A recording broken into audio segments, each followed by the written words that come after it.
Okay,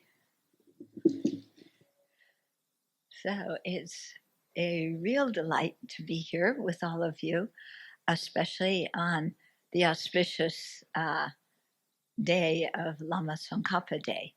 Yeah, a few years ago we had the 600th anniversary of Lama Tsongkhapa Day. Uh, I guess it was his birth um, in Ganden Monastery in India. And there was a whole conference, and people delivered papers and so forth.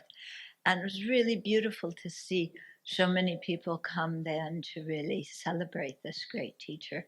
And it's very inspiring now to see all of you here to celebrate him. And especially to see everybody here at ABC with your new altar, which is radiating light and glittering gold. Um, when I first came as a resident teacher to ABC in 1987, uh, it didn't look anything like this. We didn't have a place, okay? And I was living in a temple cum columbarium. And yeah, and moved several places because there wasn't a regular place for a resident teacher to live. And we've had, um, teachings at this place on Monday, that place on Tuesday, somewhere else across town on Wednesday. We were driving all over Singapore. And, we were just a ragtag bunch of people, weren't we? Who kind of came together and under Lama Yeshe and Lama Zopa's auspices and shared the Dharma together. And then slowly, through the effort of 𝘱𝘢𝘳𝘪𝘯𝘀𝘳 and so many people here, the center began to grow, and you had your own place, and then you have a resident teacher and visiting teachers, and many people coming and really benefiting from the Dharma teachings. So I'm very happy to see that. And in a couple of days, I will be going to the home where Mummy Alice Chua lives. Before 𝘱𝘱𝘳𝘪𝘯𝘀𝘳, she was the director of the center. And she was considerably younger then, this was in the late 80s, and she's now in a home. But we have to, when we see things in the present, we have to look back at the past and see how many people, just far and wide, put their energy into making something that now we can come and enjoy. And so our role is not only to practice the teachings and make use of what has been bequeathed to us, but to make sure that the Dharma and the ability to receive teachings and practice them continues on to future generations. In other words, we can't just be complacent and say, oh, I have such a good opportunity. What's good for my practice? What do I want to study? Where can I do retreat? I. Yeah. Instead, just of just thinking about our own practice, we have to think about the existence of the Dharma long term, because that's how it happened that the Dharma's existed this long and we can encounter it. So I've been thinking for several days about, what I wanted to share with you in this bit of time before we do the Lama Chopa Puja. And so I pulled out the biography of Tsongkhapa that Geshe Thubten Jinpa wrote, which is really excellent. I highly recommend that. And so I thought I would share a few things, maybe a little bit about Tsongkhapa's life, but more about his thought. Yeah, because to me, what is important about Tsongkhapa is his genius in explaining the Dharma And he truly was. He was incredible. Yeah. And so I have to admit, I am a Lama Tsongkhapa groupie. Okay. you know, because anytime I read any text of his or my teachers explain these texts, I just marvel at how he is able to bring things together and explain them very clearly. Okay, he uses sentences that are this long, yeah, but that's classical Tibetan. But when you can unpack it, really brilliant. So let me read a little bit to you. Okay.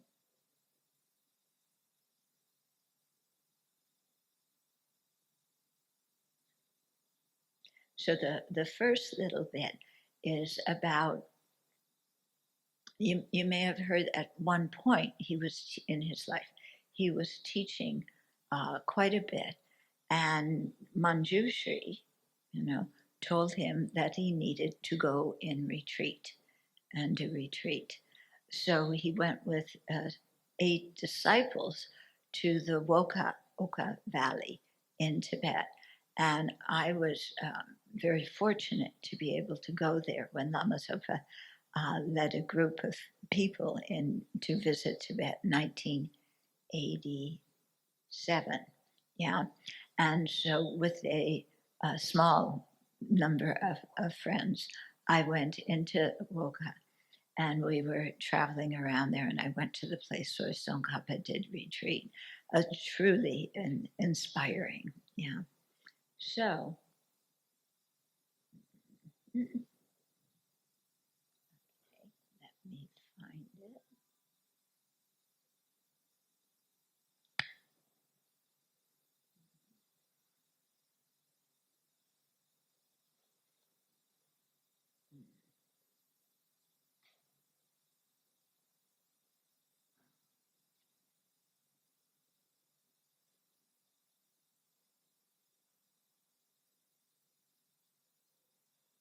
So Woka was where he went with his 8 disciples to do retreat.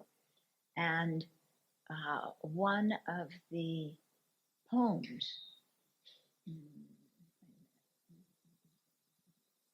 okay, so one of the poems that he wrote during that retreat,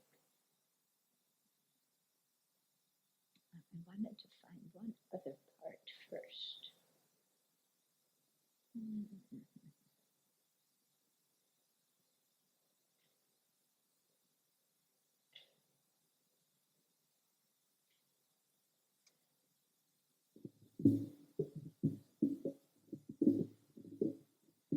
Okay.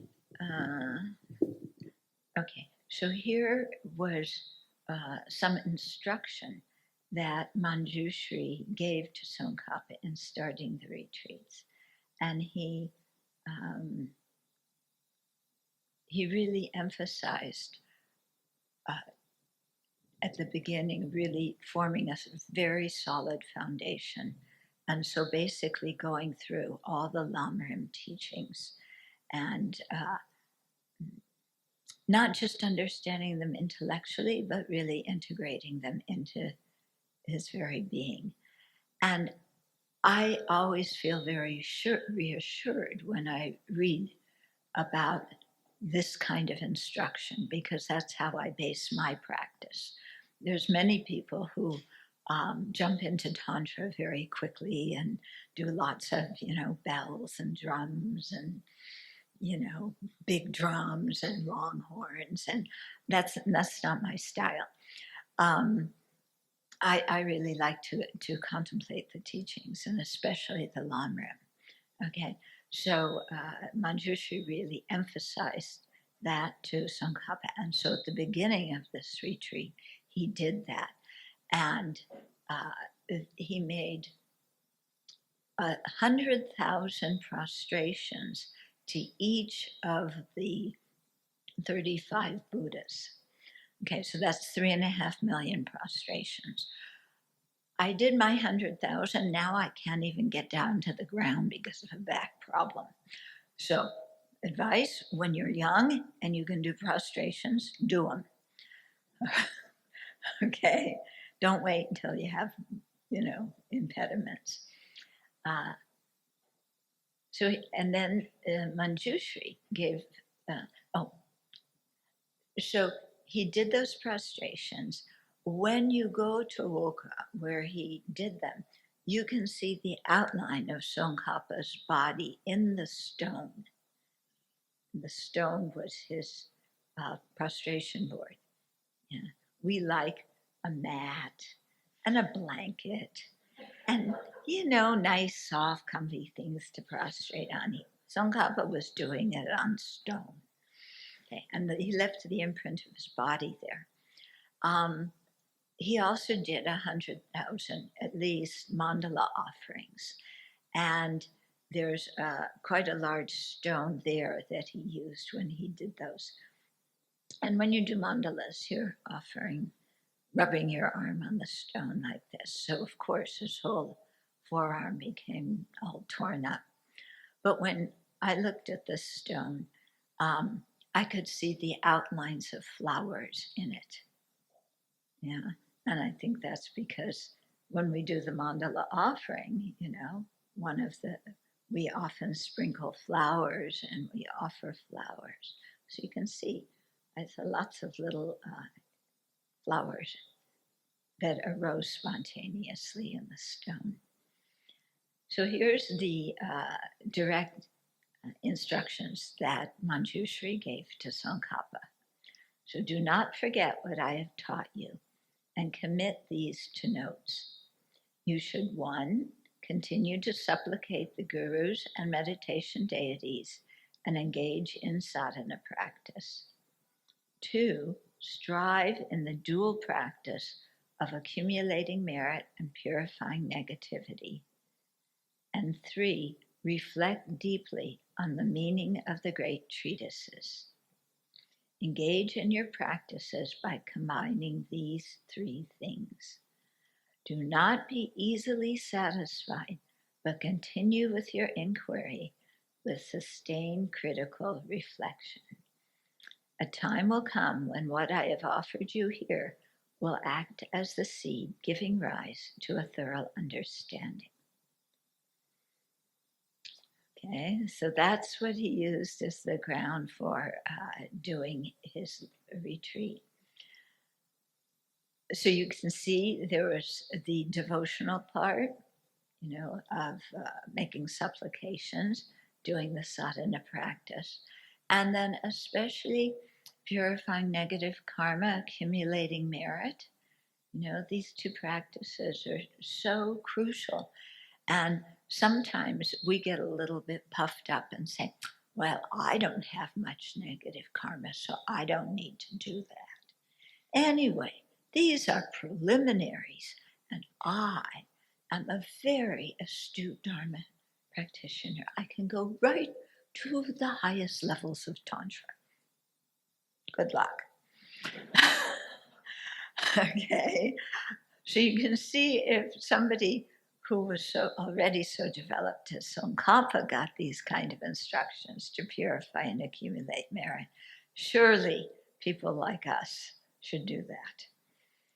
And then the third part, reflect deeply on the meaning of the great treatises and really examine them with critical reflection. And this aligns so perfectly with what His Holiness Dalai Lama instructs us. Many of you may have followed over the last couple of years when His Holiness gives teachings, 2 or 3 days of teachings on Zoom, because a group requested them. And every single time, he says to people, Buddhism is not a religion of blind faith. It's, something that you have to use your mind to understand and not just accept because Buddha said so, but use reasoning, use logic, and apply it to the teachings you hear so that you understand them correctly and so that you can verify them yourself through your own use of reasoning. not just, oh, well, Buddha said it, I believe, okay, but really thinking deeply about this. So His Holiness always emphasizes that. And I think that is very, very wise advice, actually, not only for our own practice, but to sustain Buddhism into the future.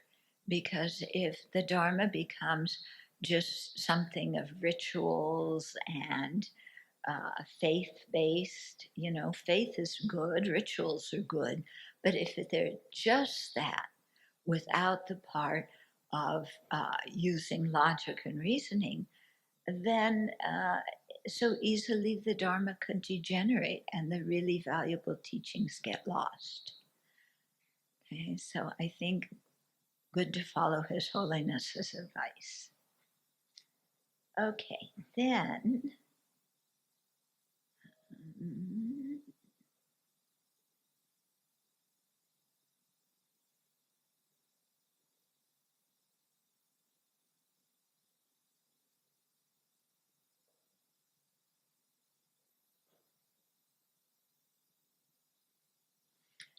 So here's for the retreat that they did.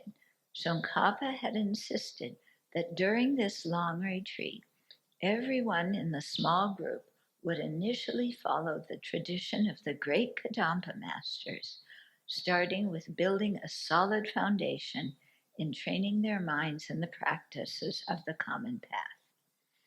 Thus, at the start, the focus for everyone, Tsongkhapa included, so he's already, quite a practitioner, but already for himself, he's starting at the beginning with these foundation practices. So the focus for everyone, Tsongkhapa included, would be the foundational practices of the common path, namely non-tantric practices like the nundro, the preliminary practices of going for refuge to the three jewels, prostrations, contemplations of impermanence, cultivation of mindfulness, introspective awareness, and regulation of emotions, generation of bodhicitta, and deepening one's view and experience of no self and emptiness. Everyone was discouraged from bringing any advanced tantric texts or iconography, with the exception of one or two disciples. So that's how he had everything himself, how they started the retreat, and then they built upon that foundation and went upwards. And so at one point, His Holiness, I get Tsongkhapa and His Holiness kind of mixed up. Um,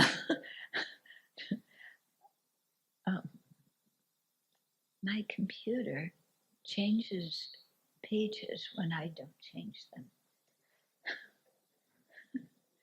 Okay. So at one point he had a breakthrough, and His Holiness tells the story of the breakthrough fairly often. So I.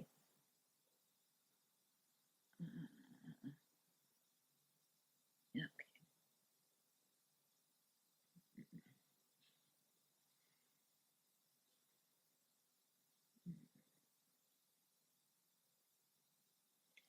So throughout all this, taking to heart what his meditation deity Manjushri had advised during their last encounter, that he should critically reflect on the great treatises and compare them against Manjushri's own oral instructions, Tsongkhapa redoubled his efforts in the ongoing quest for deeper insight into emptiness. So one night he had a prophetic dream in which he saw Nagarjuna surrounded by four of his principal interpreters, Aryadeva, Buddhapalita, Bhavaviveka, and Chandrakirti. And the four of them were engaged in deep conversations about emptiness. Then one of the figures said to Buddhapalita, one of the figures said to be Buddha Palita, came over to Tsongkhapa in the dream, bearing a wrapped text, and touched the top of his head with the text. Okay. Following the symbolism of this dream, the next morning, Tsongkhapa plunged into Buddha Palita's exposition of Nagarjuna's treatise on the Middle Way. He read and read, reflecting every now and again, and meditating on all the really crucial points of Buddha Palita's presentation. And then when he was reading and contemplating the 18th chapter, which is analysis of the self and phenomena, all of a sudden, everything became crystal clear. All of Tsongkhapa's long-standing doubts, especially regarding how to find the extremely fine line demarcating what is negated in emptiness and what is left untouched, vanished without a trace. So that is one of the most difficult points about the meditation on emptiness. Exactly what are we negating and what do we not negate because it exists? Okay. Now, when it's said that everything became crystal clear suddenly, it isn't like Tsongkhapa was some just, Joe Blow kind of, person who had never studied the Dharma or who did, one retreat here or there and then suddenly sat down and then whammo, bango, had this incredible experience, realization of emptiness. Okay, things don't happen like that. We have to create the causes for things to happen. Okay, and so here we can see that in many, many previous lifetimes, Tsongkhapa had practiced, and in this life, so much really serious study and practice. Now, so when they say suddenly means after a long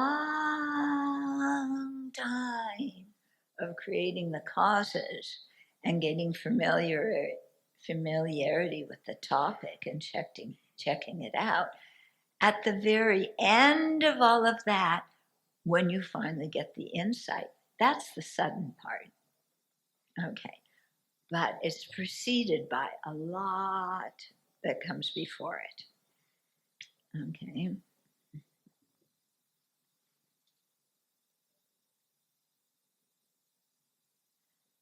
So Tsongkhapa felt that nothing whatsoever was left for possible objectification.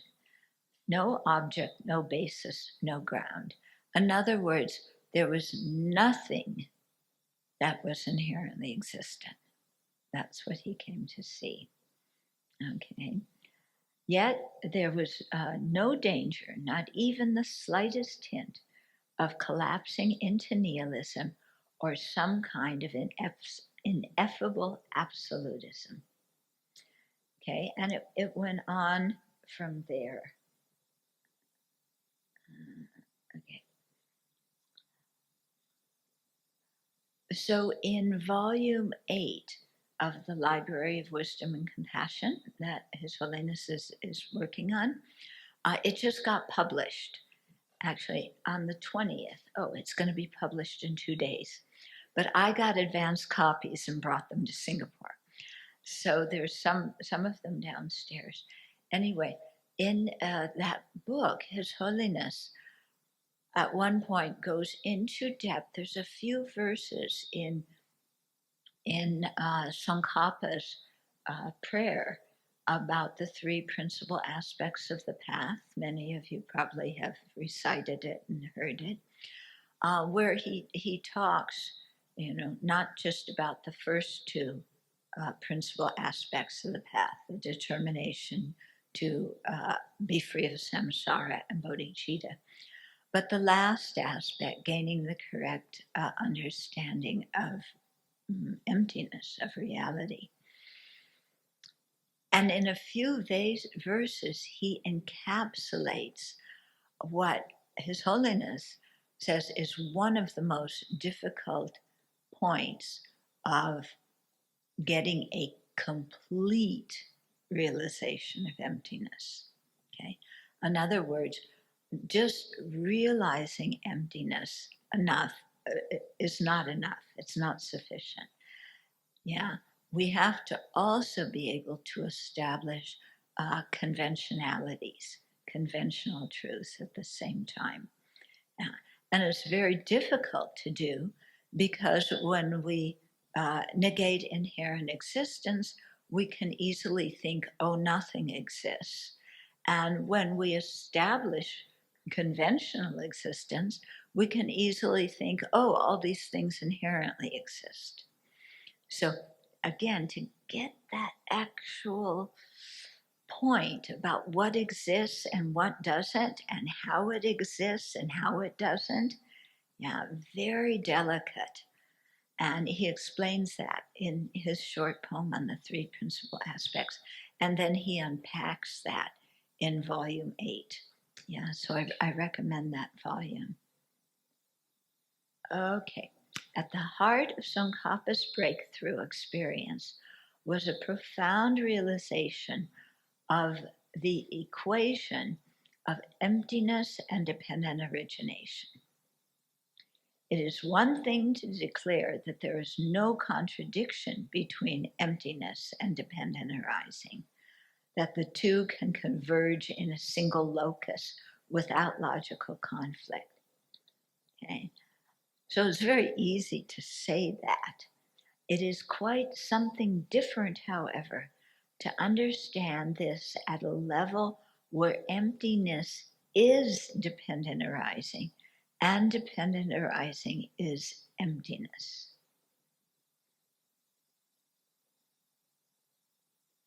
In Nagarjuna's language, the meaning of emptiness is dependent arising, which is another way of expressing the well-known formula from the Heart Sutra: form is emptiness, emptiness is form.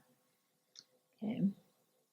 So Tsongkhapa said, the statement that the dependent arising becomes the meaning of emptiness is relevant only for the Madhyamika who has negated inherent existence by means of valid cognition. It is not for just anyone. Yeah. So we can't close our eyes and say, oh, I don't see anything. I've realized emptiness. No, that's not a realization of emptiness. I say this because people make this mistake. Yeah. They think, oh, I just make my mind blank so I don't see anything. That must be emptiness. It's not. Okay. Okay. So, yeah, emptiness is relevant only for the Madhyamika who has negated inherent existence by means of valid cognition. It is not for just anyone. This is because when such a Madhyamika person ascertains external and internal phenomena as dependent arisings, through the force of that very cognition itself, he or she will realize that things are devoid of inherent existence. Okay? So you probably all heard that dependent arising is the king of monarchs, and if you understand it, it will lead you to understand emptiness. But that's not the whole story. The whole story is that when you realize emptiness, that helps you go the other direction to realize dependent arising. And it comes to a point where just by seeing a dependent arising, the yogi sees emptiness. And just by seeing emptiness, they understand, they realize dependent arising. That's how close the two are. In other words, for a realized person, there's nothing in the middle between emptiness and dependent arising. You can go from one to the other That's how close they are. Okay.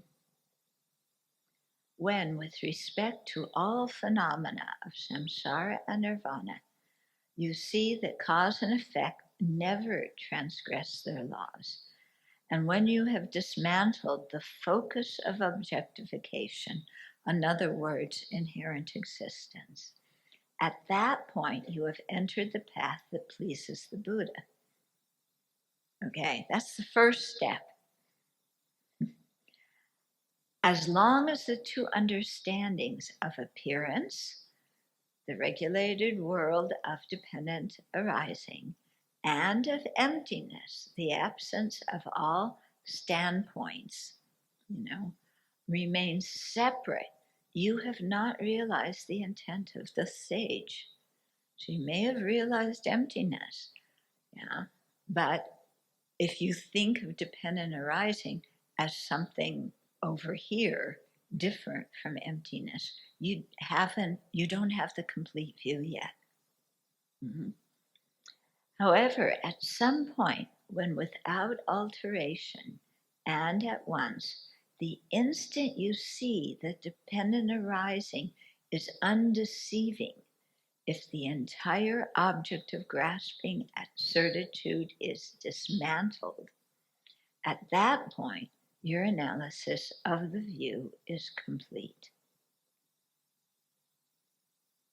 Okay? So the instant you see that the dependent arising is non-deceptive, when emptiness is ascertained, then you can bring the two of those together. Okay? Furthermore, these are all verses from the three principal aspects of the path. Furthermore, when appearance dispels the extreme of existence or inherent existence, and when emptiness dispels the extreme of non-existence, and you understand how emptiness arises as cause and effect, you will never be swayed by views grasping at extremes. Okay? So when you can understand, okay, because usually it's dependent arising dispels inherent existence, or let's see. No, usually it's dependent arising. I'm getting dispels grasping at inherent existence. But here, there's a different way of wording this. Hold on a second. Okay, So here, when the appearance of dependent arising phenomena, dispels inherent existence. In other words, the appearance of things as being inherently existent. Usually, dependent arising establishes emptiness. Here, it's dependent arising is establishing conventional appearance. And when emptiness dispels the extreme of non-existence, so instead of going to the other extreme of things don't exist at all, realizing emptiness dispels that extreme of nihilism, and dependent arising expels the extreme of absolutism, or inherent existence. And you understand how emptiness arises as cause and effect. In other words, within emptiness, things appear. It's as if emptiness itself arises as phenomena, but emptiness isn't arising as phenomena. But it's within the sphere of there being empty that conventional things can exist. Okay. In other words, if things were truly existent, conventional phenomena could not exist at all. And if things were non-existent, again, conventionalities couldn't exist at all.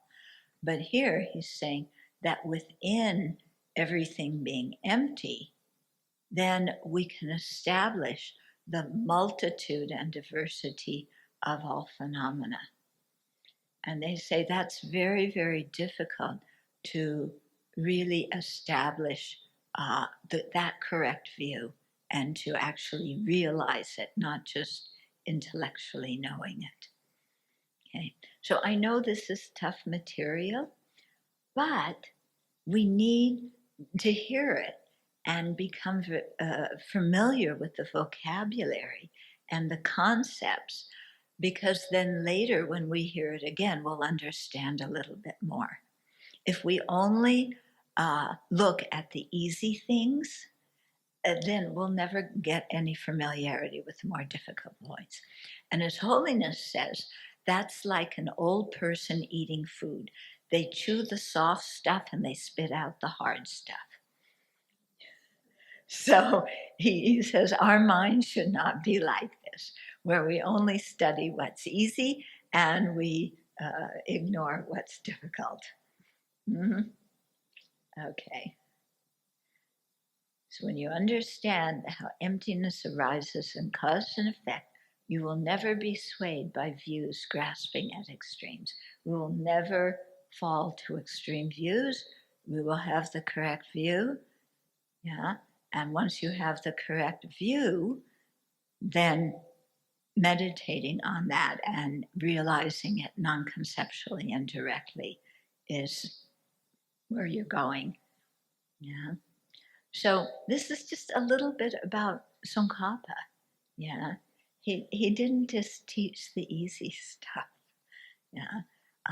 But really brilliant, thinking about how emptiness and dependent arising come together. Yeah. So when we do the puja tonight, I think it's very helpful if we think of everything that we're doing, prostrations and offerings and the 7 limb prayers and so forth. We think of all these things as empty of inherent existence and yet existing dependently simply as appearances with no findable essence of their own, but by being merely designated. And just appearing by being designated is good enough. Our mind always wants to make something solid. Yeah. So it's good to try and practice the puja this way, with that kind of mind in the background as we do all the merit-making activities. So let's get to it.